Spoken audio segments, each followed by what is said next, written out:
Hello, good morning. I am Dr. Winston John Romero Casio.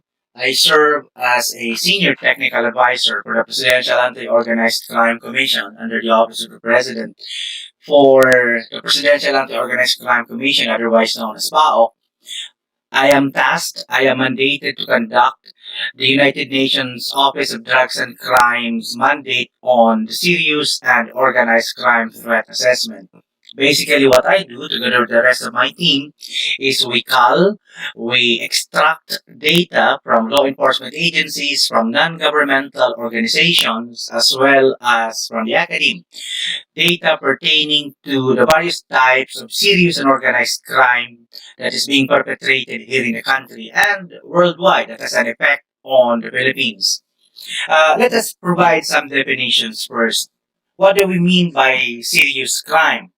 Basically, serious crime is any form of crime that would merit a temporary deprivation of liberty of 3 years and up.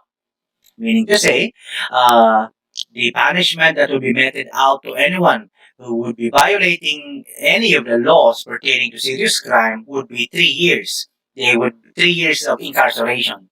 Now, what do we mean by organized crime? Now, organized crime is a type of criminal activity perpetrated by an organized group, as the word itself would say it. Now, there are certain parameters, qualifiers, definitions, so to speak, that would qualify what we mean by organized criminal activity. One, the first qualifier would be this is conducted by two or more individuals belonging to a hierarchical group. So there are two there actually. It is perpetrated, a criminal activity perpetrated by two or more individuals. This is the first qualifier. Second qualifier is these individuals belong to a hierarchical type of group, meaning to say there is a relationship of power, there is power dynamics, there's a relationship between the superior and the subordinate, meaning to say someone provides, gives the order. Now, the third qualifier is this group of individuals conduct the said criminal activity for the purpose of profit. This is profit motivated. There is no ideology involved, there is no emotion involved, it's all for the sake of profit. Fourth qualifier is that the effect of this type of criminal activity redounds to a long-term effect relative to space and time. Meaning to say, the effect of this organized criminal activity is wide-ranging relative to the location it affects, the places it affects, as well as the time boundiness, the amount of time it would take to be able to put an end to this type of criminal activity for one. So, meaning to say, organized criminal activity is not something that you think out of nowhere. It's not something that you just conjure out of your head. It's not something that you conjure simply because you thought about it one day. You woke up one day and you thought of committing an organized criminal type of activity. It's nothing like that. So what we mean by organized criminal activity is this is a very well planned, well orchestrated type of criminal activity that extends over long distances and over time. Now, why did I begin this particular discussion on that particular note? Well, primarily because we're talking about emerging political, ethical, and I would say legal issues in light of the new normal. The new normal is basically the digital age. The digital age has been with us for quite some time, even before the advent of COVID-19. Um, I could not possibly imagine of anyone within my immediate environment who is not connected to the web. Meaning to say, a great number of Filipino professionals are connected to the World Wide Web. And being connected to the World Wide Web provides us with certain advantages. It provides us with certain powers, so to speak. Then again, the same power, the same advantages likewise exposes us to certain threats, to certain disadvantages. And it is these disadvantages, it is these threats that we need to address to be able to protect ourselves so that we would not become victims of this particular types of criminal activity in the future. Now, in light of COVID-19, we've been talking about the new normal. We've been talking about digitization. We've been talking about the use of digital technology to be able to try to replicate how we used to live prior to the advent of COVID-19. So we've got learning, teaching modalities that are being provided through digital platforms as opposed to face-to-face learning, as opposed to face-to-face discussion, which is now a big no-no in light of the fact that COVID-19 is a highly transmittable disease that are transmitted from person to person.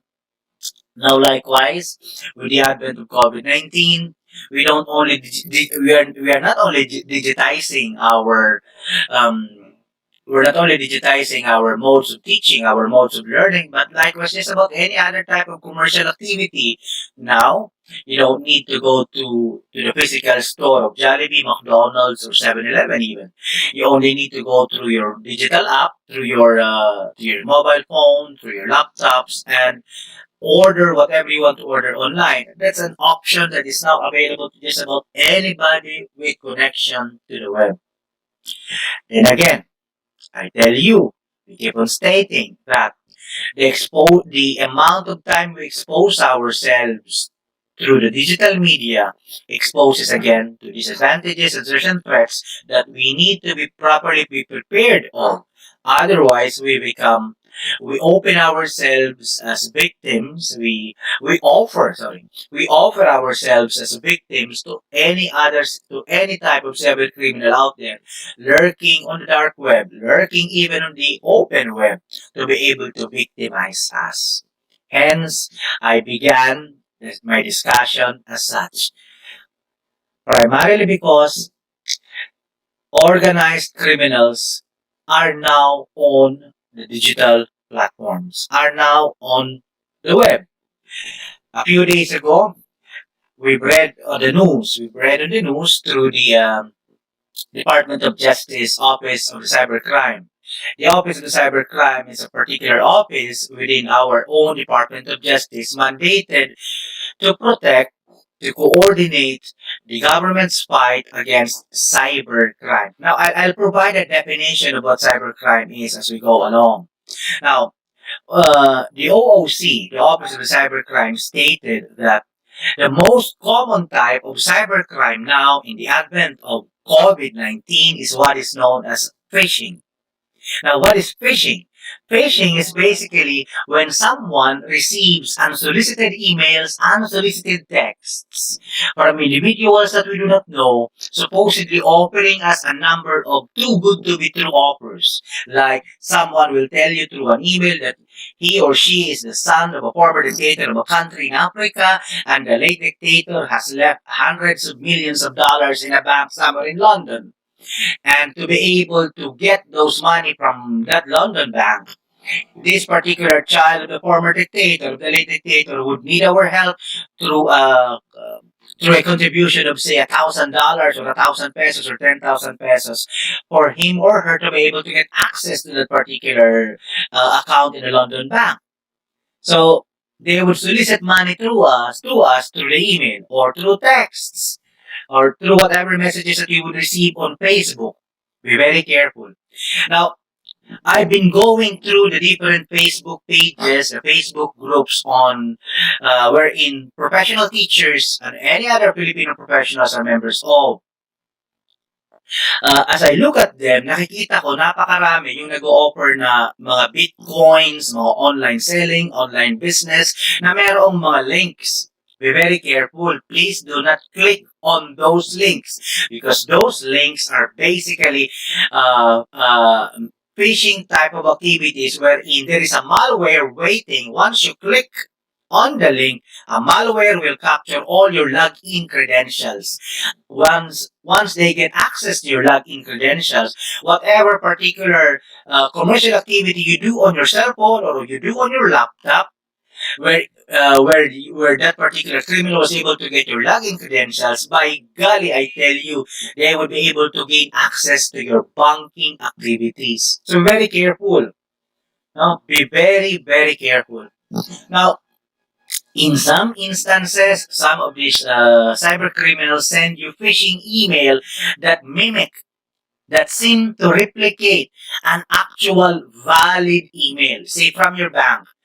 All of a sudden, you would receive supposedly an email from your bank asking you to provide your login credentials, basically your login identification name, your login password, and in some instances they would even ask for your one-time password. Remember, your banks would not ask you to do that unless they do it through their mobile application.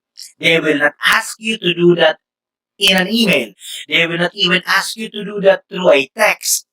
When someone asks you for your login credentials through an email, I tell you, through a smart message, through a Facebook message, I tell you that is a phishing type of scam. Do not fall victim under such trap. So our discussions will be looking at legal, criminal, political, and even ethical issues in light of the new normal, in light of this digital age. This particular series of discussions or this particular module is designed to protect all Filipino professionals, teachers, criminologists, nurses, doctors, anybody who does online transaction, anybody who has an online account on social media or the same. So let us proceed. Now, let us set the tone first. So, certain nationalities have been known to conduct cybercrime. Now, I don't want to sound racist, I don't want to sound xenophobic, but I'd like to provide a clear picture as to which nationalities conduct which type of cybercrime.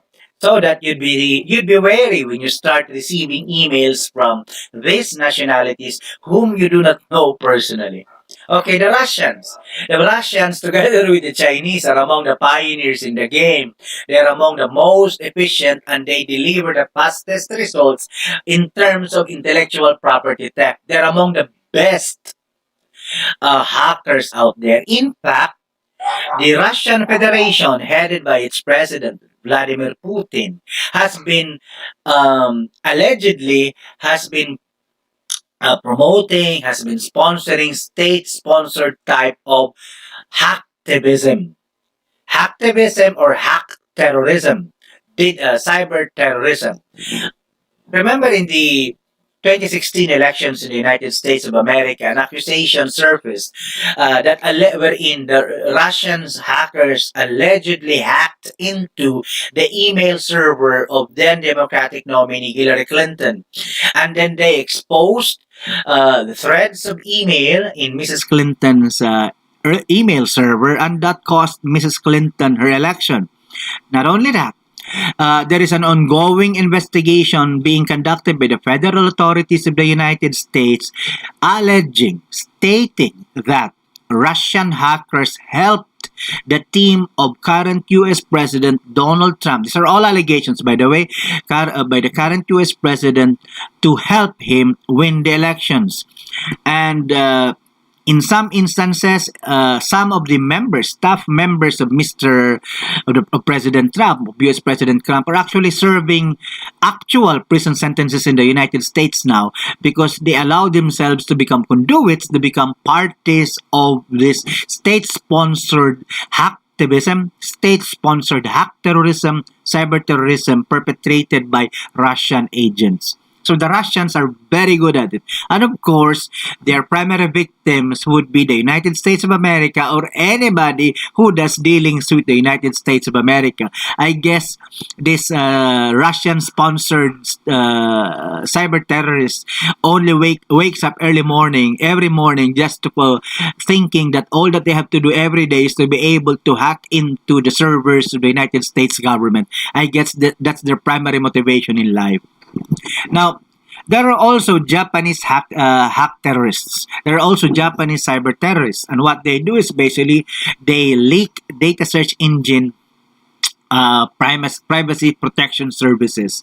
Now, again, the Chinese are very good in what you call as reverse engineering. So they would their primary modus, so to speak, is to be able to steal intellectual property from a company and then reverse engineer that particular technology, and they would produce that very technology in the People's Republic of China. So basically, they're intellectual thieves. I don't mean to disparage the Chinese, but whenever there is a Chinese person in front of me, I always have a certain doubt as to that person's intention. So I have to be convinced that that person is actually legit for me to believe in whatever the Chinese person is saying. Now I'm not talking about the Filipino Chinese. I'm talking about Chinese from the People's Republic of China, the mainland China, I mean. Now, these are other nationalities who conduct these types of criminal activities relative to cybercrime. Okay, now in the Philippines, a number of cybercrimes were perpetrated against Filipino nationals and against the Filipino governments. Remember, in March 2016, one of our biggest news then was the news that the COMELEC was hacked, the Commission on Elections was hacked, and over 54 million sensitive data were retrieved, were extracted from their servers, and were leaked into the web, and it included 1.3 million passport information of overseas Filipino workers. Now, what's the danger? What's the danger? That's why this is one. This is a very reason why I do not approve of electronic certificates with electronic signatures of speakers. Why? Because my signature is my private data. I would like to protect my signature.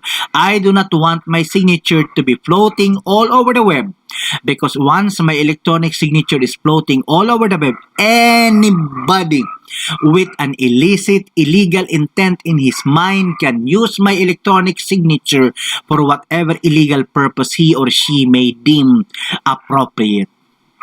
Now, in March 2016, when that happened, that number of sensitive data were leaked, and I tell you what they can do. What they can possibly do is they can create fake identities, fake passports, using those authentic personal data.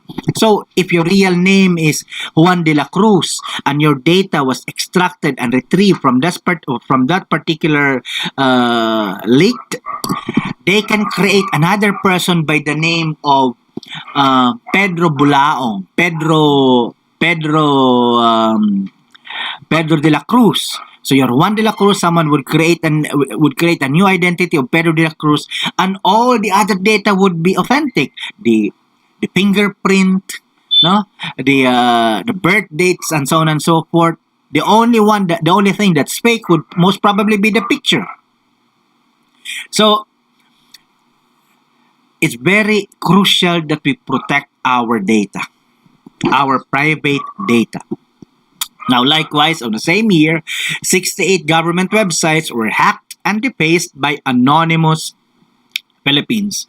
Now, we had a similar incident wherein a random access Trojan, a rat, was implanted into an seemingly innocent file, and that particular rat, or that particular Trojan, well, basically that was known as a South China Sea rat, was used to be able to spy on the communication, to the email communications of the Department of Justice of the Republic of the Philippines, the organizers of the Asia Pacific Economic Conference, because it was conducted here in the Philippines a year prior, as well as the international law firm representing our country before the International Criminal Court during the West Philippine Sea arbitration.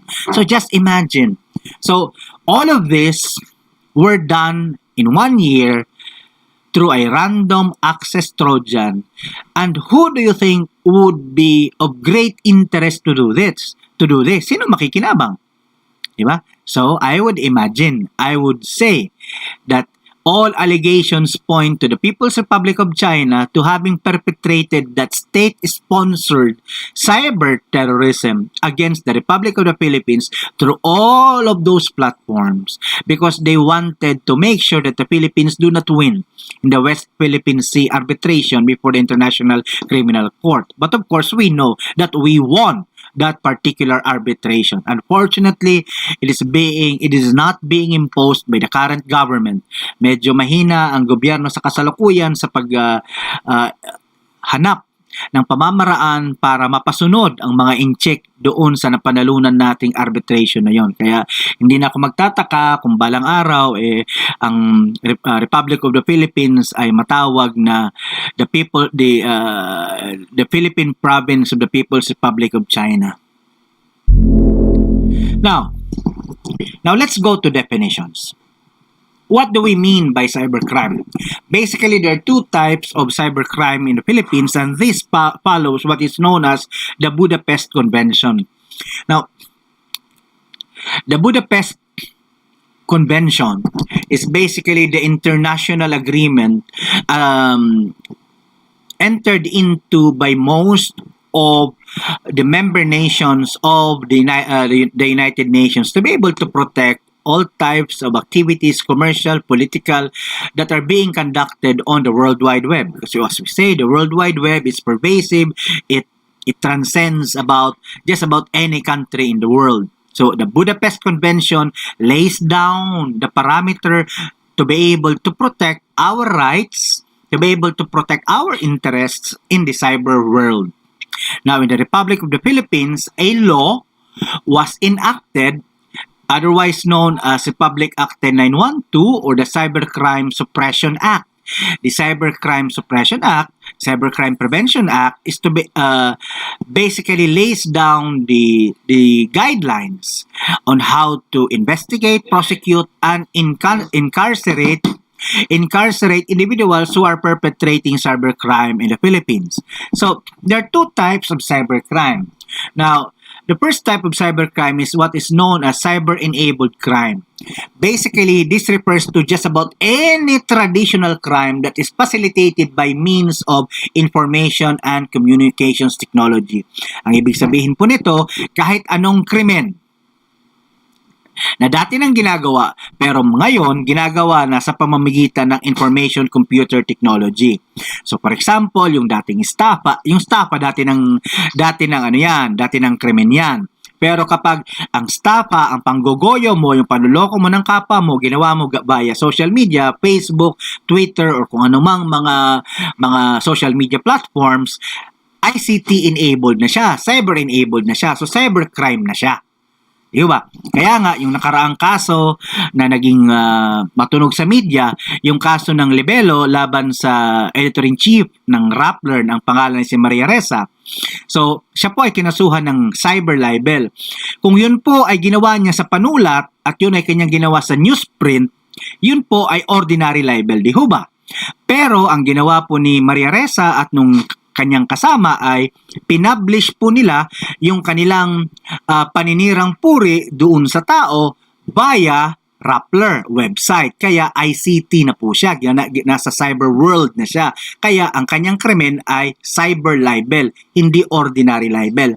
Kasi po, ang libel po ay paninirang puri na tinatawag. Di ho ba? Yan po ay ginagawa mo kapag meron kang inilabas na panulat, meron kang inilabas na pahayag, and you put it on newsprint, And that news story basically disparaged the personality, disparaged the person of the individual that you wrote about. Now, meron hong maliwanag na pagpapaliwanag sa batas dyan. Ang sabi ng ating batas, hindi ka nagko-commit ng libelo kapag ang iyong isinulat ay tungkol sa isang public figure, public person. Sino ba yung public figure? Yung mga public figure ay yung mga individuals na nasa interes ng publikong malaman ang kanyang ginagawa. Public figures are individuals whose lives or anything that needs to be known about him is in the interest of the public. So halimbawa, mga politiko, mga negosyante. So kapag palagi kang nasa media, kapag kilalang kilala ka ng tao, ang bawat aspeto ng iyong buhay ay nalalaman na ng tao, wala ka na halos na itatago sa iyong pribadong buhay, public figure ka na. Sa makatwid, ang kahit anong bagay na ginagawa mo ay nasa interesa ng publiko para malaman. Kung ikaw ay negosyante at iyong negosyo ay may malaking kinalaman sa interes ng publiko, public figure ka na. Yung naghabla laban sa libel, ang kanilang contention was, I am not a public figure. Although I am a businessman, it is not in the interest of the public to know what I do in my business transactions because my business transactions are minimal. But then Rappler exposed me to the public with some allegations that were unfounded kasing allegations, sapagkat merong ang sinabi ng Rappler na di umano ang taong ito ay human trafficker daw, pero wala namang kaso ng human trafficking laban dun sa taong yon. Sa makatwid, sinira, dinisparage ng Rappler ang pangalan ng taong yon. Kaya natalo sila. Kaya lang naging cyber libel yon, hindi ordinary libel, sapagkat ginawa nila sa website. Malicious yung kanilang intent. There is a malicious intent on the part of Rappler to be able to put on their website the allegations that that person was a human trafficker. Okay. So maliwanag ang pagkakaiba. Pag sinabi mong traditional crime, you do that in the traditional means. Kung estafa, newsprint. Kung libel, newsprint. Kung estafa, nanloko ka ng tao. Pero ang panloloko mo ay traditional. So kinausap mo, pinuntahan mo, humingi ka ng pera, kapalit ng serbisyo o bagay na yung pinangako na hindi mo naman binigay. Hindi ho ba? Yun ang estafa. Estafa, the crime of estafa is committed when you get monetary considerations or any form of remuneration in exchange for goods and services that were not actually delivered. That's estafa. That becomes cyber estafa, cyber-enabled crime, if you do the crime by recruiting people, by convincing people via Facebook. You are online on Facebook, you see someone, a friend or whosoever, and you say, hey friend, for an investment of 100,000, not an investment. In exchange for 100,000, I'll give you this goods, and these goods would sell with this interest. But you don't provide what you promise in exchange for 100,000. Remember? So that's estafa. But then as you conducted it via Facebook, that becomes cyber-enabled. So kahit anong krimen, traditional na krimen na ginawa mo via social media, via digital platform, ginamitan mo ng cellphone, smartphone, ginamitan mo ng laptop, nagpag-chat ka, lahat po yan cyber-enabled crime po yan. Now, ito namang tinatawag nating cyber-dependent crimes or pure crimes are basically access crimes. These are primarily directed against computer and network systems. So ito yung mga malware attacks, hacking, distributed denial of service attacks. So these types of crimes are pure crimes because what is being perpetrated is you are denying the person access. You're denying the legitimate owner to that computer system access to his system. Right? So you're attacking the system itself. Okay? So that type of crime is a cyber-dependent or what is known as pure crimes. Now, there are some types of cyber crimes in the Philippines. The most common is what is known as online sextortion. Basically, online sextortion is none other than blackmail. Usually, nangyari po ito sa pagitan ng dating magjojowa, dating magkakasintahan. Okay. Kaya napakahalaga po, wag po kayong papayag na kapag meron kayong ginagawang pribadong bagay sa inyong mga kwarto o sa sogo, kung saan mang mga motel, hotel na yan, wag po ninyong i-record sapagkat alam nyo ho, hindi maraming bagay ang walang forever. Kabilang na po dyan ang relasyon ng mag-aasawa, ng mga magjejewa, mag-asawa nga ng ilang taon, biglang nagising isang araw, ayaw na yung katabi nila, tagahanap na ng iba, nangingibang pugad na kung sabihin. So, to be able to protect your privacy, so to speak, do not record intimate physical activities between you and your partners. Okay. Now, online sextortion happens when, well, dati magjowa kayo, nag-record kayo, nagpicture-picture kayo na kayo ay nasa kahubdan o butubad kayo. Hindi na nga kayo, eventually nagkahiwalay kayo. At nung nagkahiwalay kayo, ayun na nga. At nung nagkahiwalay kayo, gusto pang umulit, gusto pang makaisa nung lalaki. Ayaw mo na kasi naghiwalay na nga kayo. Ang gagawin niya, he will threaten you by saying that, well, if you don't engage in a sexual activity with me, I will distribute this video of ours to as many individuals that knows you, thereby damaging your reputation. Masisira ang iyong pagkatao, ang iyong pagkababae. So, yan po ay online sextortion. Yan pong ibig sabihin ng online sextortion.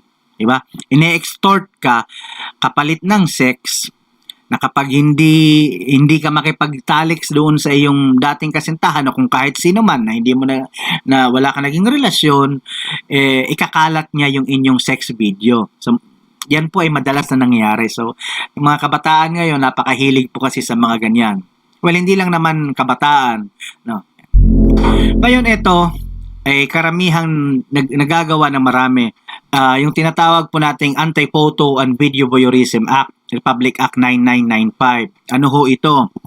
It prohibits the taking of photo or video coverage of a person or group of persons performing sexual activity or any similar activity, or to capture an image of the private area of a person such as his naked undergarment, yung mga lugar na yan, yung mga bahagi na yan. Okay.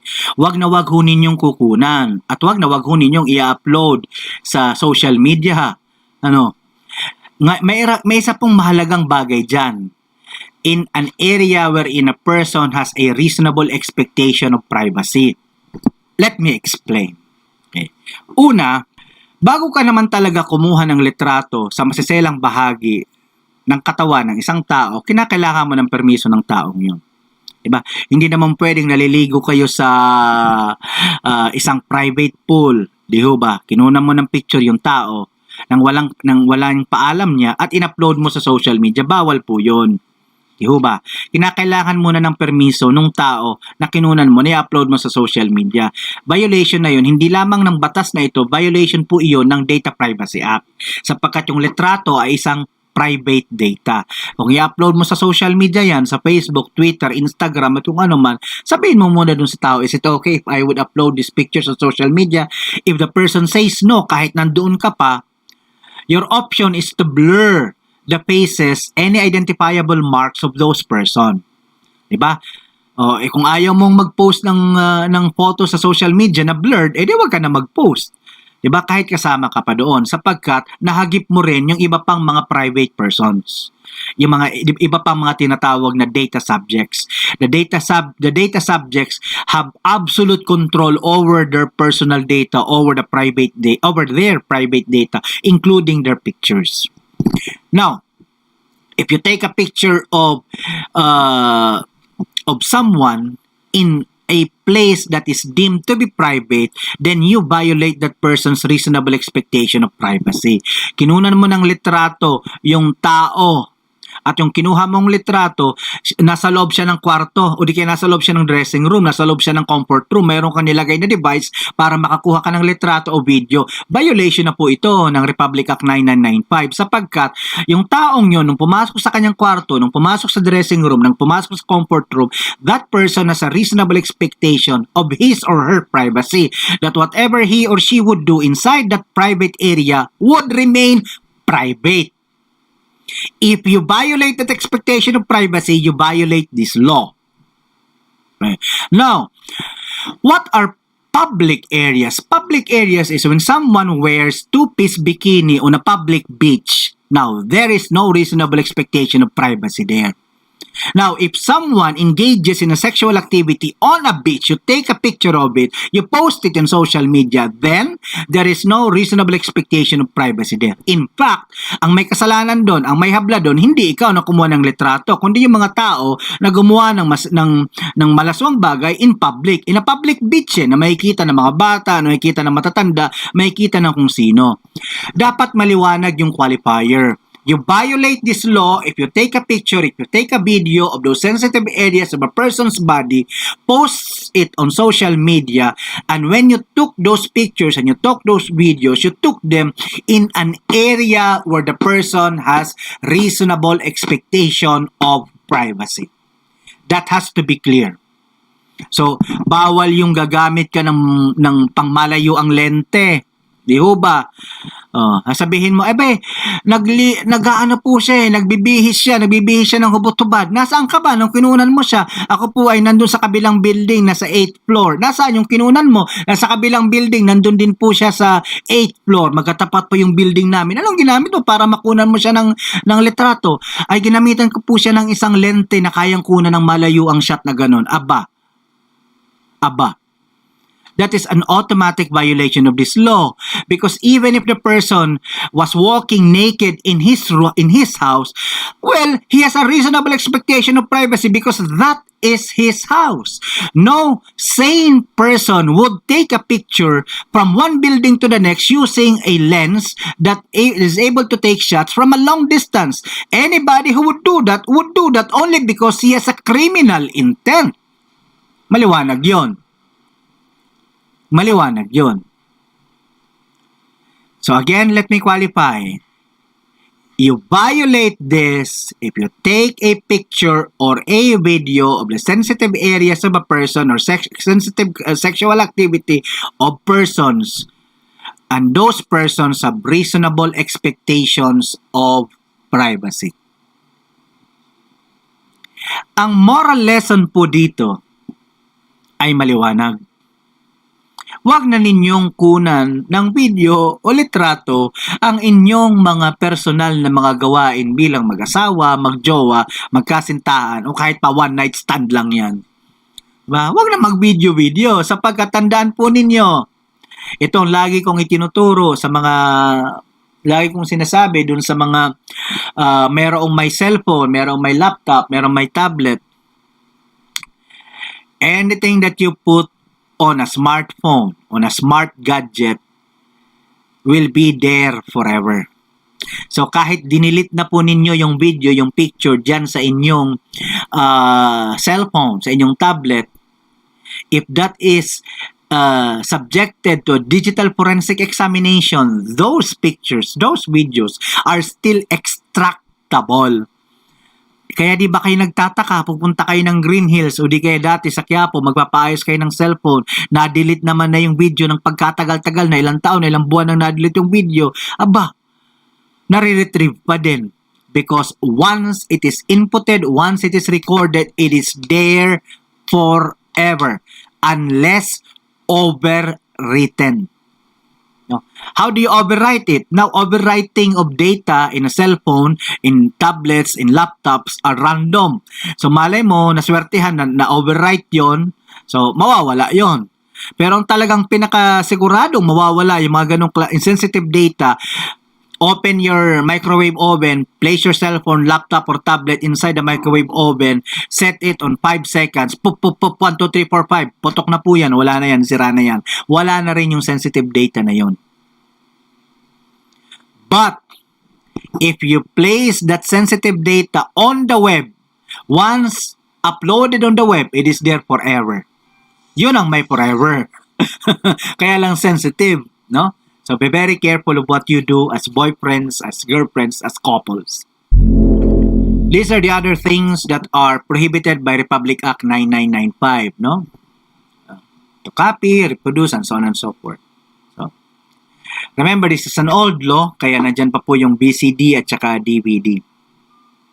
Nowadays, seldom do you hear someone having a DVD or a VCD player, no? Or a Blu-ray disc player. Although there's still some who keep VCD and DVD players. I guess they do it for sentimentality, for all time's sake, as a memento. Now, this is another type of cybercrime that is perpetrated by many. Online consumer scams or mass marketing frauds. Basically, like the examples I stated earlier on, these are the type of emails that you receive on your spam folders, supposedly from a charitable institution, supposedly from the son or daughter of a former dictator of somewhere. The same story I stated earlier on. Be very, very careful. Here in the Philippines, the most common is when you receive a pass-a-load scam text.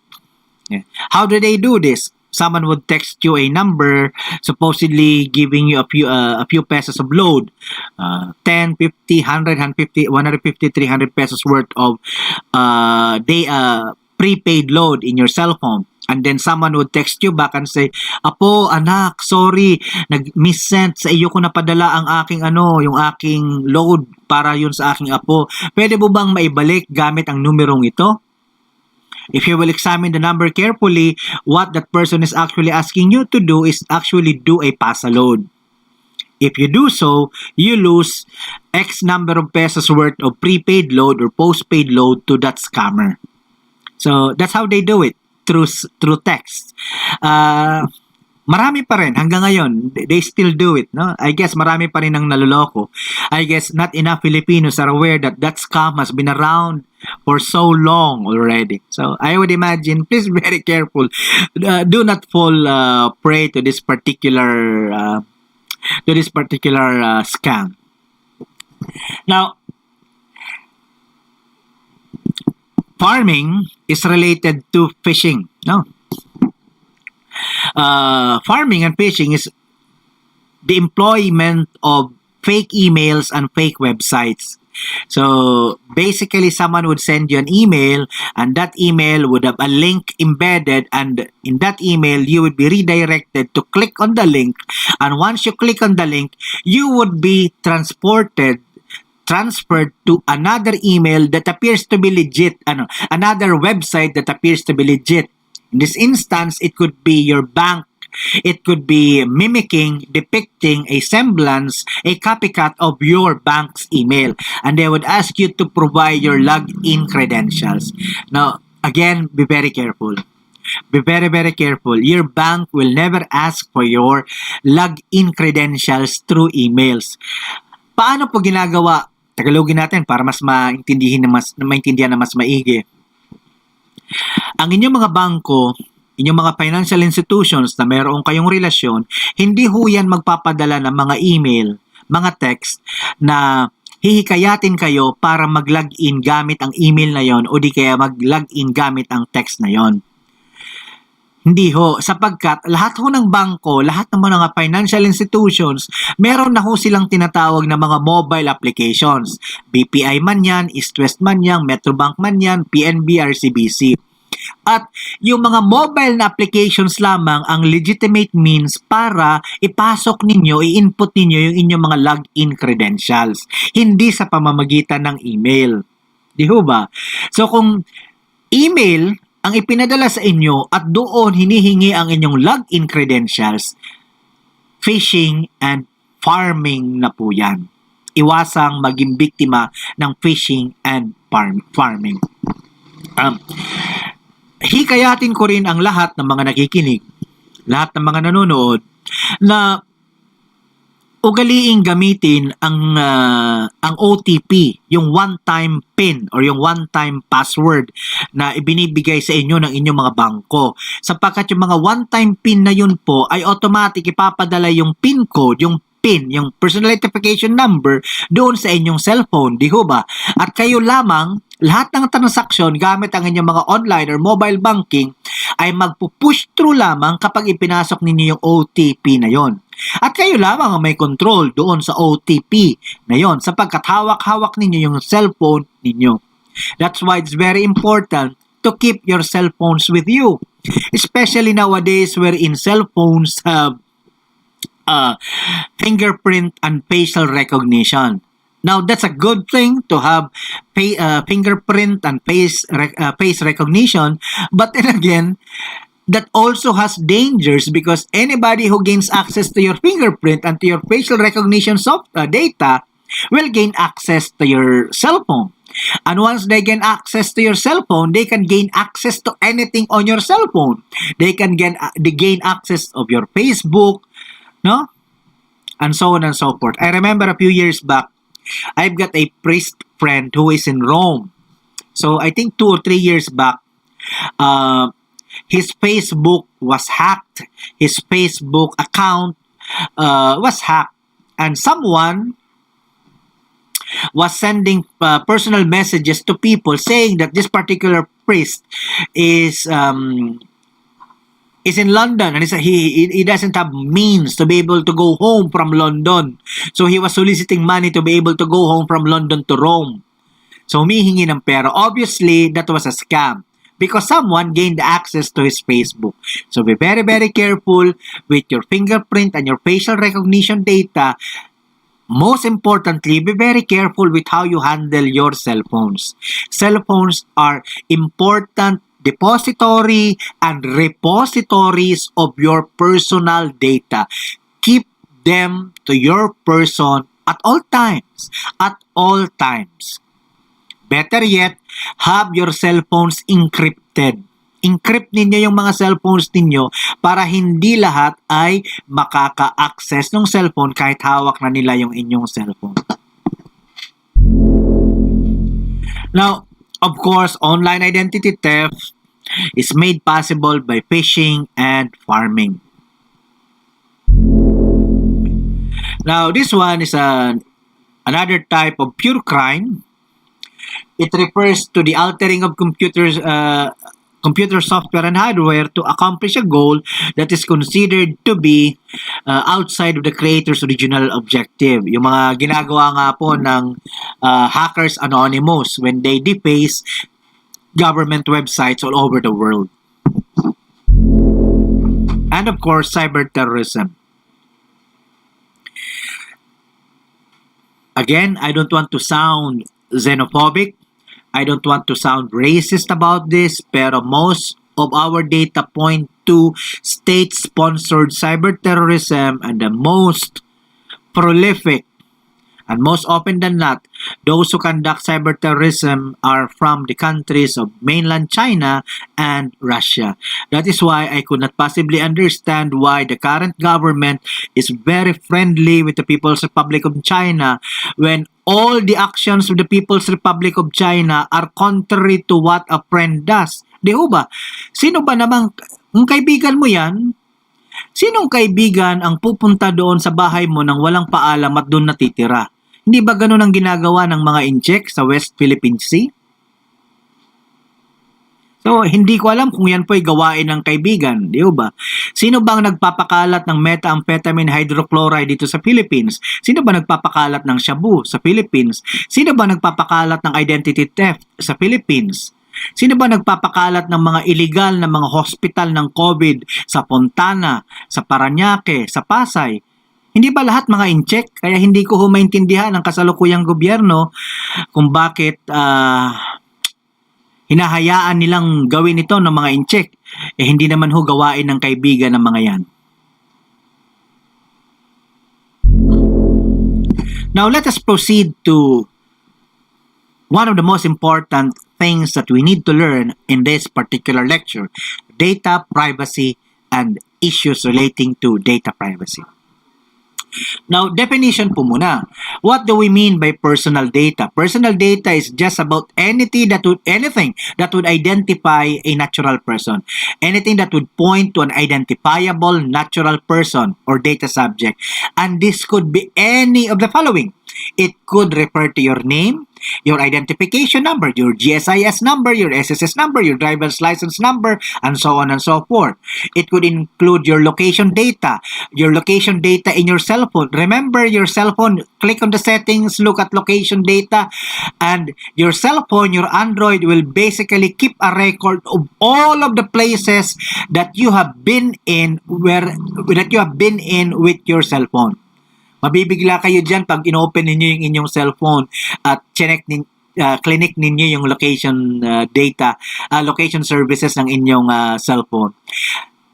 So sa lahat ng lugar na pumunta kayo, dalangin yung cellphone na open yung kanyang GPS, nagre-record po siya. Kung kayo po, magandang bagay po yan sa laban sa krimen sapagkat kapag meron tayong access doon sa cellphone ng tao, malalaman natin kung siya nga ay nandun sa isang lugar na pinangyarihan ng isang krimen. Pero kung ikaw ay nagtatago mula sa jowa mo, nagtatago ka mula sa asawa mo, at ayaw mong malaman ng asawa mo, galing ka sa lugar na yon sapagkat nandun yung ex mo, patay kang bata ka pag nakuha ng jowa o kaya ng asawa mo yung cellphone mo, malalaman niya kapag alam niya kung paano i-click yung location services settings ng inyong cellphone. So, private data din po yun. No? So, personal data din po yun. So, ang iba pong mga data ay yung mga may kinalaman sa iyong physiological, yung mga uri ng sakit na meron kay ka ba diabetic, hypertensive ka ba, HIV positive ka ba. Napakahalaga po yun sapagkat ngayon sa panahon ng COVID, mga Pilipinong na tinatamaan ng COVID ay nagiging biktima ng stigma nung unang mga araw nitong COVID, nung nangyari yung COVID sa Pilipinas, meron tayong mga kaso na yung mga nurses na umuuwi doon sa kanilang mga bahay, sinasabuyan ng Zonrox, sinasabuyan ng Clorox, at sapagkat dinidisinfect. May isang kaso pa nga na yung isang nurse ay muntik mabulag kasi yung disinfectant pumasok sa kanyang mata. May mga instances naman din na yung ilang mga nurses ay hindi na nakakauwi doon sa kanilang mga boarding house sapagkat binabarikada ng ating mga Pilipino. Misguided Filipinos, no? So, kaya napakahalaga na hindi malaman yung mga physiological data na ito. Malamang kapag nalaman ng iyong kapitbahay na ikaw ay COVID positive, baka mamaya barikadahan yung iyong bahay. So that's something that should be kept sensitive. That's something that should be kept private. So others include, of course, your genetic, mental, of course, kapag ikaw ay paranoid schizophrenic at umiinom ka ng gamot para doon, you could be stigmatized for that also. But then again, paranoid schizophrenia, people who take medication, even with paranoid schizophrenia, are functional. No? In fact, some people with mental disabilities, some people with mental issues are more functional than people who don't have the same mental difficulties. No? So, may mga high functional mental disabilities naman na tinatawag. So, it's not something that we should stigmatize people about. And of course, if someone knows your economic data, milyonaryo ka pala, multi-millionaire ka, palakad-lakad ka lang dyan sa lugar mo, hindi nalaman bigla ng mga tao na may tinatago kang 10 milyon dyan sa loob ng kahadiyero mo sa inside your home.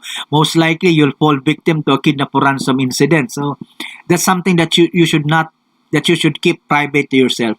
And other forms of social identifiers, cultural identifiers, though these are all personal data. Now, others include, of course, data pertaining to your computers, to your ICT technology. No? For example, your ISP, Internet Protocol Providers, that's something that should be kept private. Now, only law enforcement and the internet protocol provider, the service providers, should have access to that. Now, law enforcement should only gain access to that by means of a court order. If a regional trial court provides them a warrant for them to be able to go to your internet provider, Globe, Smart, PLDT, kung ano man, Converge, pupunta sila doon, dala-dala yung warrant para tingnan para mag-gain access doon sa iyong internet protocol server. Bakit nila gagawin yun? Para i-keep track, para sundan yung iyong mga ginagawa dahil ikaw ay may probable cause, mayroong ebidensya na maaring ikaw ay nakagawa ng krimen o ikaw ay mayroong krimeng gagawin. So, there has to be a court warrant to be able to do that. In the absence of that court warrant, no one should gain access of these so-called smart meters identifiers. It should be kept private. Sa'yo lang dapat yon. Okay? Other special categories of personal data would include, of course, your philosophical beliefs, political opinion, liberal ka ba, dilawan ka ba, DDS ka ba. Pero sa panahon ngayon, lahat alam na kapag DDS, lahat alam na kapag dilawan, tirahan ng tirahan yung dilawan at DDS, parehong mga timang. No, parehong mga siraulo, sirahan ng sirahan, pareho lamang Pilipino. 'Di ba? Hindi pwede namang kapag may ginawang tama yung gobyerno, suportahan mo. Pag may ginawang mali ang gobyerno, tuligsain mo because that is what democracy is all about. Parang you must be a die-hard fanatic. Fanatic ka, you're a zealot if lahat ng ginawa ng gobyerno tama or lahat ng ginawa ng gobyerno mali. Marami akong kakilalang ganyan. Lahat ng ginawa ng gobyerno tama. Zealot, dinidepensahan talaga, todo depensa. Lahat na lang, kahit mali na, depensa. May iba naman akong kakilala, lahat na lang ng ginawa ng gobyerno mali, kahit tama naman, mali na. Lahat sinisisi kay Duterte. May sayad yung mga ganoon. Zealots. No? Those are zealots. Okay. So, those are personal data as well. Others include, of course, yung sex life mo, yung orientation mo, LGBTQI ka ba? O di kaya ikaw ba ay identifying as binary? Bilang binary, ikaw ba ay male or female? Ikaw ba ay non-binary? Hindi ka nag-identify sa anumang kategoryang ganon. O ikaw ba ay bisexual? Ikaw ba ay homosexual? Ikaw ba ay straight? So, those are personal data. Those are private personal data as well. Okay. And of course, all of this data opens up a number of issues. We've discussed issues of criminal, political. Now, there are philosophical issues to this as well. There are some logical issues, ethical issues to this as well. Now, it's very important in light of the fact that social media, social networking services, NSS, social networking sites like Facebook, Twitter, Instagram, they are so pervasive that they're able to intersect almost all of our daily activities in our daily lives. Now, let us examine some of the ethical issues relative to social networking sites. One. First, now, remember that there is a potential harm for third parties to gain access to your personal data. And as they do that, they would subject you to any of the following: commercial marketing, data mining, research and surveillance, or law enforcement. Okay. What do you think is the business of Facebook? What do you think is the business of Google and the other social networking sites? What's the most highly valuable commodity in the new normal? What is the most highly valuable commodity in the digital world? It's information.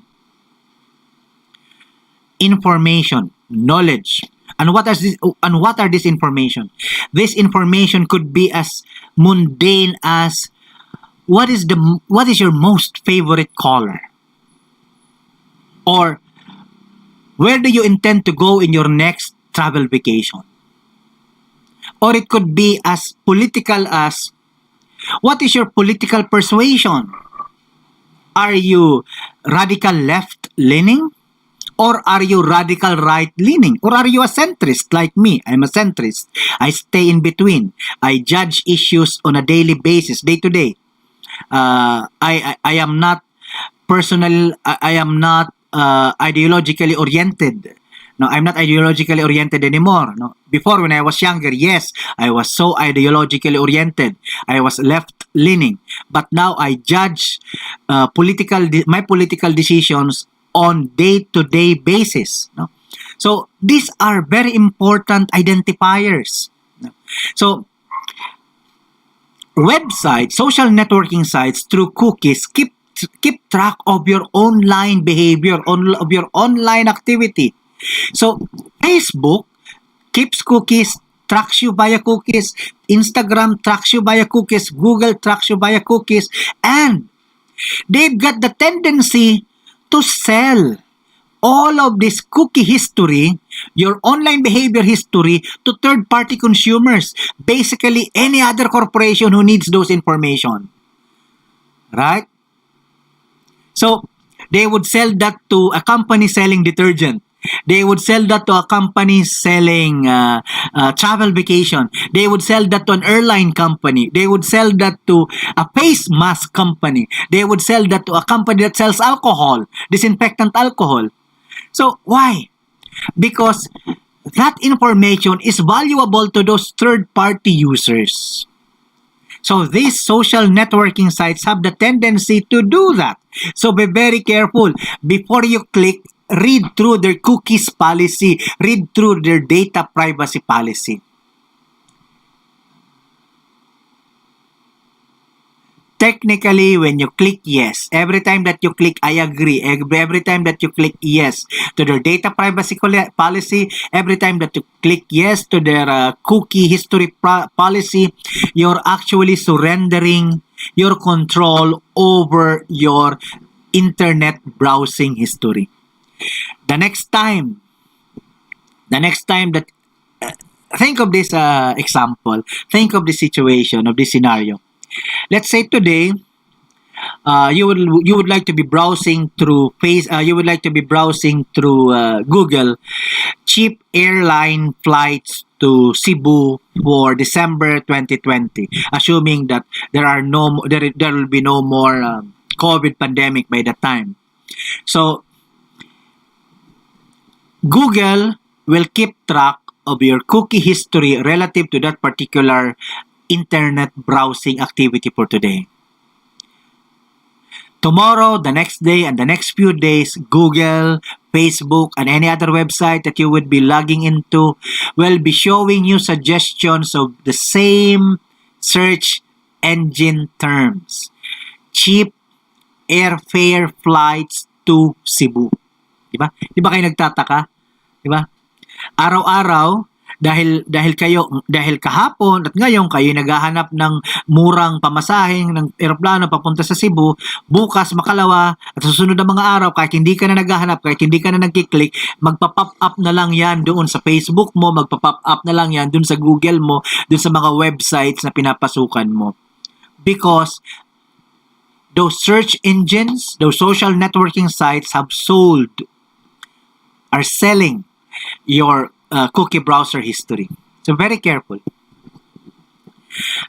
Now, why is that an ethical issue? That is an ethical issue primarily because you lose control over what you search for. You lose control over what you see on your Facebook, on your social networking sites. Next.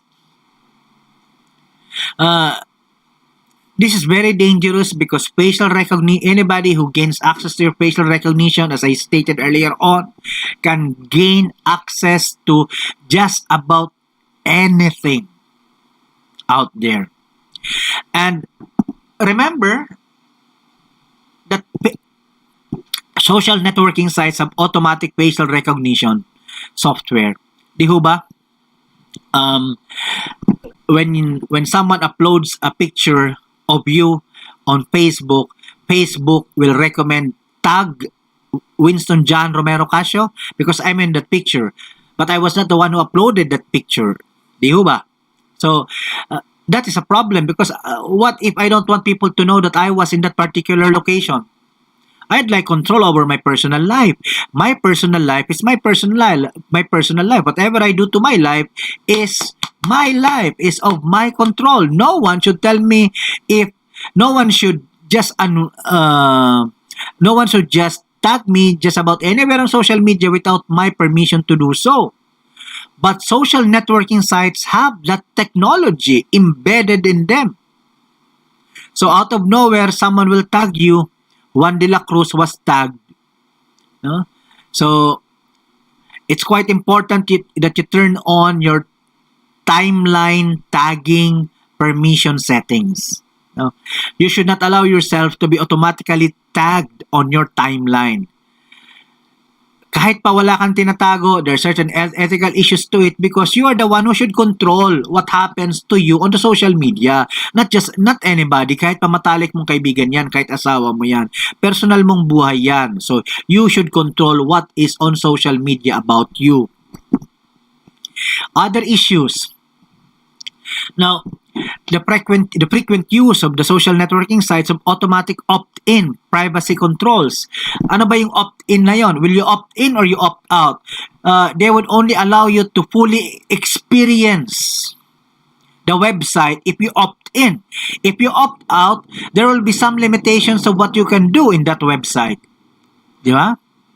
So, you'd like to you go to the news website of, let us say, inquirer.net.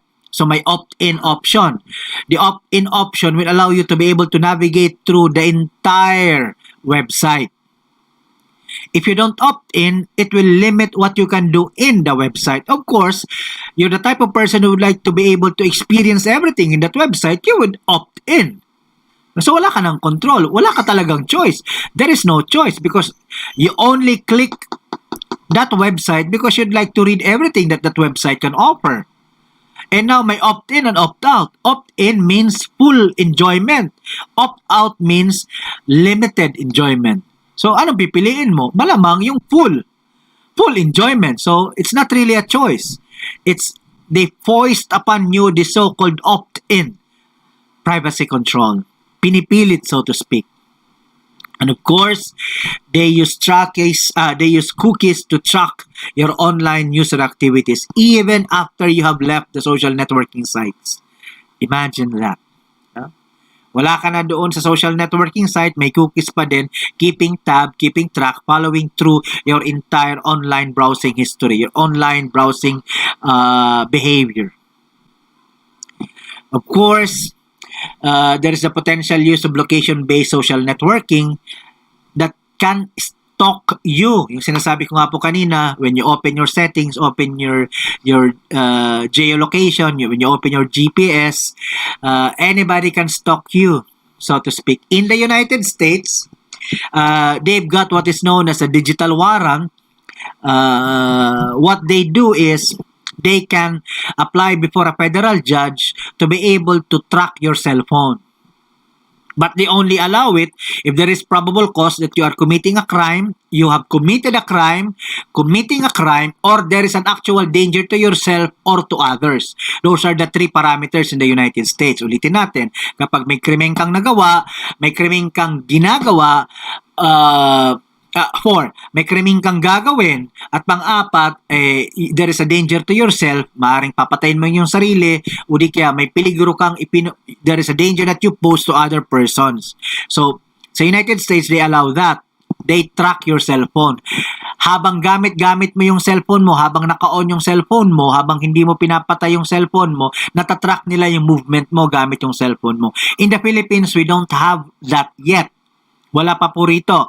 Although under the new law, under the anti-terrorism law, that is allowed, pero hindi pa po ginagawa yung tinatawag nating implementing rules and regulation. There is nothing wrong with that. Kung wala ka namang ginagawang masama, wala kang ginagawang krimen, ano naman ngayon kung sinusundan nila ang movement mo? Diba? Pero kung kalaban ka talaga ng gobyerno, kung ikaw ay miyembro ng New People's Army o miyembro ka ng Abu Sayyaf, miyembro ka ng MILF, member ka ng Communist Party of the Philippines, ay talagang matakot ka sapagkat susundan ka. Pero kung ikaw naman ay ordinaryong aktivista, Diyos ko, sa dami-dami ng problema ng Pilipinas, ordinaryong aktivista ka lang. Ba't ka naman susundan ng gobyerno ng Republika ng Pilipinas? Masyado ka namang paimportante. Di ba? Susundan ka lamang kapag criminal ka. Susundan ka lamang kapag meron ng proven track record in the past na ikaw ay isang makakaliwang tao, isang leftist na ang ginagawa mo ay gumawa ng krimen, mga recruit ng mga kabataan sa Polytechnic University of the Philippines, mga recruit ng mga kabataan sa University of the Philippines, mga recruit ng mga kabataan sa mga seminaryo para maging miyembro ng New People's Army. Kung ako talaga ang nasa gobyerno, pasusundan talaga kita sapagkat krimen yung ginagawa mo. Sinisira mo ang buhay ng mga kabataan para maging New People's Army. Dapat kang makulong. Salamat ka nga, buhay ka pa eh. So, there's nothing wrong with that. But of course, there are certain ethical concerns with that kapag ang sinusundan mo na ay yung private individual.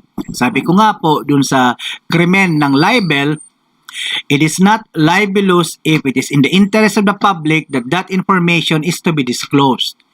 And that information is only disclosed if, first of all, the person involved is not a public figure. Pero kung public figure yan at saka it is in the interest of the public that that information is disclosed, that is not libelous. Di ba? That is not libelous. Hindi yan paninirang puri. Pero kapag private person ang sinusundan, ibang usapan yan.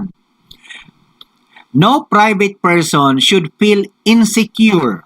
Better yet, no private person should feel unsecured in his own home. No private person should feel insecure or unsecure in his private life.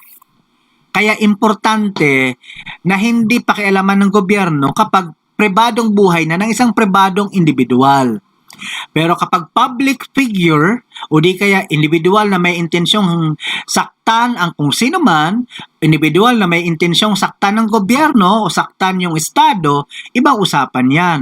Makukulong ka under the anti-terrorism law and I support that law 100%. Okay. Next, the last but not the least, is yung potential ng social networking sites to encourage users to adopt voluntary but imprudent, ill-informed, and ethical sharing practices. Ano pong mga example nito? Ikaw, pakawala kang tao, malakas kang uminom, walwalan ka talaga, walwalan to the max, pagkatapos yung COVID, magwawalwal ako, natapos na yung COVID, let us say, nagkaroon ng 2 months na walang local transmission, walang bagong cases ng COVID, katulad sa Vietnam or Thailand or New Zealand, sinabi ni Presidente, okay, wala nang ECQ, wala nang GCQ, back to normal na tayo, so punta ka doon sa Timog o sa Morato, walwal ka, diba? Inom ka ng inom. Ikaw, wala kang pakialam, post ka ng picture post ka sa social media. Pinost mo sa Facebook. Unfortunately, nung pinost mo, may nahagip kang tao sa likod mo. Yung taong yon, ang kanyang image sa publiko, yung image sa kanyang magulang niya is a very good boy, is a very good lady, and he or she can do nothing wrong in the eyes of his or her parents. But the fact that you uploaded that on social media and then all of a sudden social media recognized through facial recognition that person and then asked you to tag and all of a sudden you unwittingly, without asking that person's permission, you could not ask that person's permission because most likely that person is a stranger to you, you tagged that person and then somewhere out of nowhere the parents of that person saw that the child, his or her child, is also a walwaler like you, walwalero ding tulad mo. Sira ang buhay ng batang yon, mapapagilitan niya ng mga magulang niya, sigurado. So, be very careful what you do on social media. In fact, the data privacy law is quite explicit. If you upload a picture, a photo, a video on social media that would identify the other person, another person, seek the permission of those other persons before you upload, before you do so. If you don't get the permission of that other person, what do? Blur the picture before you upload. Takpan mo yung mukha ng mga taong yun. If you don't do that, you violate the data privacy law. You violate the privacy of that subject data, of that data subject. Be very careful.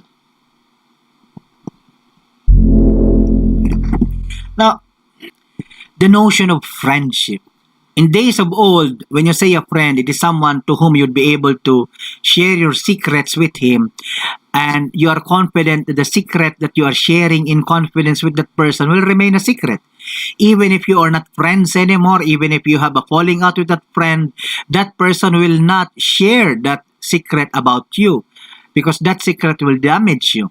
No? That's what friendship is. Hindi na kayo magkaibigan kayo matalik ngayon, so dami mong binubuhos sa mga hinaing, mga problema, mga sekreto. Pagdating ng araw, hindi na kayo magkaibigan dahil nagkaroon kayo ng falling out, nagkasabahan kayo ng loob, hindi mo kaibigan talaga yun. Masamang tao yan, o di kaya ikaw ay masamang tao yan kapag lahat ng sinabi niya sa'yo in confidence, o magkaibigan pa kayo, biniyang-yang mo, masamang tao yan, immoral yan. Diba? Ganon ang konsepto ng friendship noon. Sa ngayon, hindi mo na nga halos kakilala, friend mo na sa social media. Facebook allows you 5,000 friends. And how many of those 5,000 friends do you actually know?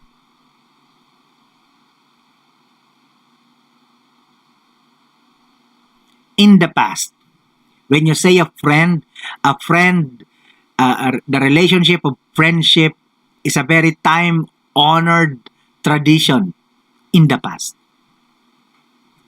But now, when we talk of friends, you can have momentary friends on social media. Oy, friend kita sa Facebook ah. Pero what do you have in common? Nothing except the fact that you are on Facebook. So the concept of friendship has changed over time as a result of social media. Now, there are some good things and bad things about this. Now, because of social media, we're able to keep one advantage is because of social media, we're able to maintain relationships over long distances, over far distances with people whom otherwise we would not be able to connect with. Diba? So mga kaibigan na, mga kaklase natin ng elementary, high school, college, mga kaklase natin sa mga internships natin and so on, mga na-meet natin kung saan. Nang dahil sa social media, we're able to maintain that relationship. That's something positive also. So as you see, social media, social networking sites are double-edged swords or they are two-sided coins. May ulo at saka may buntot. As simple as that. The ulo is the advantage. The buntot is the disadvantage. So you have to be very ethically and morally responsible how you behave on social media, on social networking sites because of this heads and tail relationship on social networking sites. Well, one philosophical question that you need to ask is the relationship that we develop on social media, are the friendships that we develop on social media as good as the real thing? Or don't they pale in comparison to our face-to-face connections?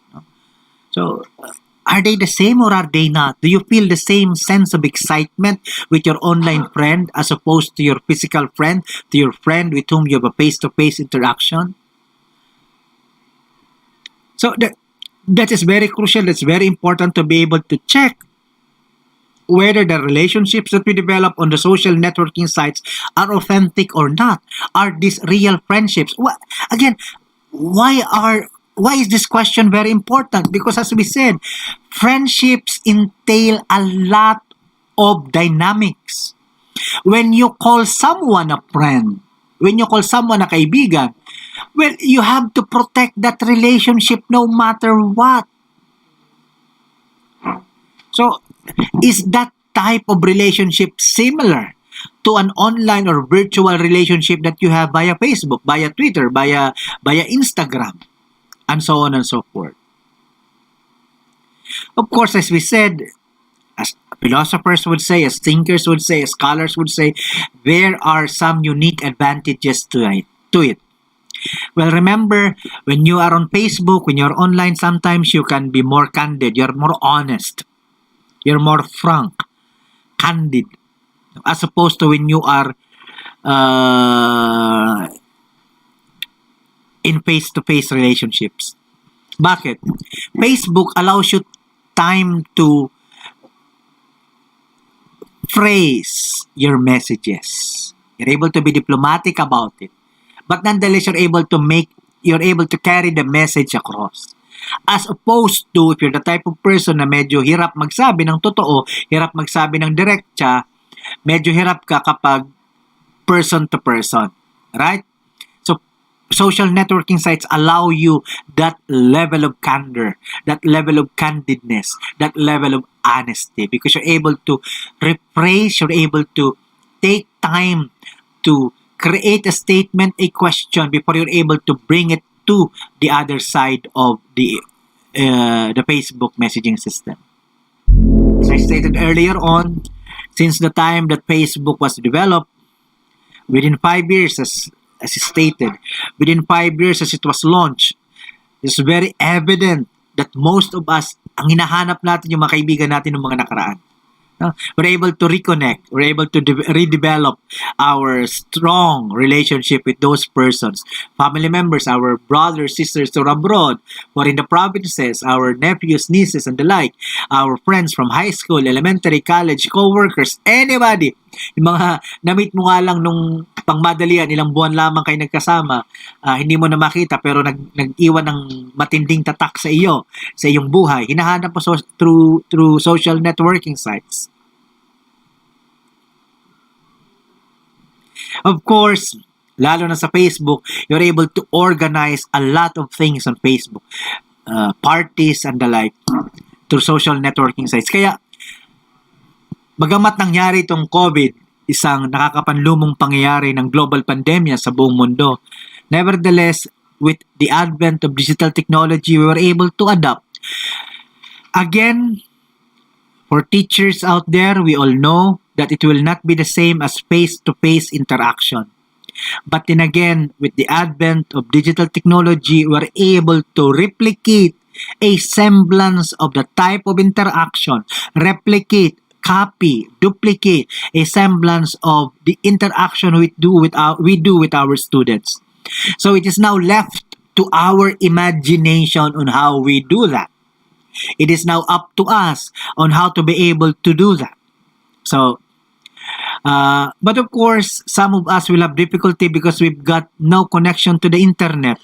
Then again, there are many offline technologies available out there. You've got radios, you've got television, right? So, for example, if I am a division superintendent, wherein if I'm a division superintendent in a Parplang division somewhere in the provinces, I would conduct a survey. I would conduct an online survey. How many of my teachers, how many of my learners have online connection? If I find out that many would prefer offline technologies, I will go to the radio station, to the local radio stations, or I will go to the local television network, and I will seek their help to be able to provide as a learning platform, as a modes of delivery, these offline technologies of radio and television. And I guess, our civic duty, our civic responsibility would kick in. The owners of these television stations, the owners of these radio stations would employ. I ask you to implore upon the civic duty. Let me rephrase that. Pakiusapan ninyo gamit ang kanilang civic duty, ang kanilang pananagutan, yung kanilang responsibilidad sa pamayanan, na baka naman pwede nilang gawing libre yon. Ilang oras lang naman yon sa isang araw. Di ho ba? So, and tailor-made your delivering platforms, your delivery time, according to the availability of the radio and the television in your locale. No? Only if social networking, only if digital platforms are not available in your area. Of course, there are other ethical questions nga. Ito problema. Minsan na nga lang kayo magkasalo-salo sa pananghalian o sa hapunan kasi karamihan mga busy. Pero pagdating doon sa platform, sa hapagkainan, ang unang gagawin, pipicturean mo na yung pagkain, ipopost sa social media, aantayin kung ilan yung nag-like, ilan yung nag-heart, ilan yung nag-care, ilan yung nag-thumbs up, ilan yung nag-thumbs down, ilan yung nag-sad face, and so on and so forth. Di ba? So, that's a disadvantage. There is a time for everything, as the good book says, as the good Bible says. There is a time for everything. So, if it's a time for the family to talk, if it's a time for the family to enjoy each other's company, then it's not a time for social media. Maybe it's time for you to leave your cell phones somewhere as you eat. or as you watch a television, as you enjoy the company of each other. Right? Lastly, the real question, as someone with a philosophical background, with someone who had foundational studies in philosophy in college, man's quest is really the quest for the good life. Right? It's really a quest for the good life. What does the good life mean? I'm reminded of the Nicomachean ethics of the great philosopher Aristotle. According to Aristotle, the good life is a life that stands in between two extremes. What are those two extremes according to Aristotle? According to Aristotle, the two extremes are extremes of vices. The vice of deficiency and the vice of excess. Ang sabi ni Aristotle, sa Tagalog, ang sabi ni Aristoteles. Ang sabi ni Aristoteles, ang magandang buhay ay yung magandang buhay na nasa pagitan ng dalawang bisyo. Ang bisyo ng kakulangan at ang bisyo ng sobra. The vice of deficiency and the vice of excess. So, hindi pwedeng sobra-sobra, hindi pwedeng kulang. The example presented by Aristotle was the virtue of courage. A good life is one wherein one is courageous. Faced with a difficulty, faced with 50 enemies. The vice of excess is you have 50 enemies, you're only one according to Aristotle. You'd go after those 50 persons, you'll fight them, then you are a foolhardy person. What is a foolhardy person? A foolhardy person is someone who is sobra-sobra ang tapang. Diba? 50 na yung kalaban, sinugod mo yung 50. Dahil sinugod mo yung 50, ano nangyari? Patay ka. Okay. Pero meron ding vice of deficiency. How many bullets do you have? Or if you've got an arrow, huh? So, the vice of deficiency is one of cowardice. Karuwagan. May bala ka naman, bago ka tumakbo, bago ka lumayo, magpatama ka muna ng ilan para mabawasan ng mga kalaban. Para sa susunod na paghaharap ninyo, bawas na yung kalaban. Pero kung ikaw yung tipo na nakita mo pa lang na marami na tumakbo ka na agad, then you are a coward. The vice of deficiency. Bawasan mo muna yung kalaban. Di ba? So, in that situation, the virtue is courage. And courage is knowing your situation. Courage is knowing the difficulty that you are in, the disadvantage that you are in, and making good out of whatever advantage you have. You have 10 bullets, take out 2 to 5, or probably 10 if you're a good sharpshooter. So that next time that you face these people, there are only 40 of them left. Then, go. Do not go after them because you don't have bullets anymore. Find time to extricate yourself. No? But do not be a coward. Do not be a foolhardy person. On that note, we say, on the use of social networking sites, on the use of digital technology, on the use of internet computer technology, information computer technology. The technology is already there. The vice of deficiency is if you will not use it because you're too afraid to use it for whatever data privacy issues that you conjure in your mind. If you don't use it, you're unable to take advantage of the technology. You're unable to use it for the benefit of your students. If you don't use it, you're unable to use it for the benefit to make your life a better life. If you do that, then you're a coward. You are doing you've fallen victim to the vice of deficiency. At the same time, do not allow your life to be fully consumed by digital technology, that every waking moment of your life, all that you do is before a laptop, before a cell phone, and so on and so forth. Put a limit to what you do online. The good life in the face of digital technology, the good life in the face of social networking sites, the good life as per Aristotle would be in the face of social networking, in the face of digital technology is to know when to use it, when to rest, to know when to opt in, when to opt out, to know when to say yes, I agree, and when to say no, I agree. The good life is to know when to log in and to know when to log out. On that note, I thank you for this lecture as I log out.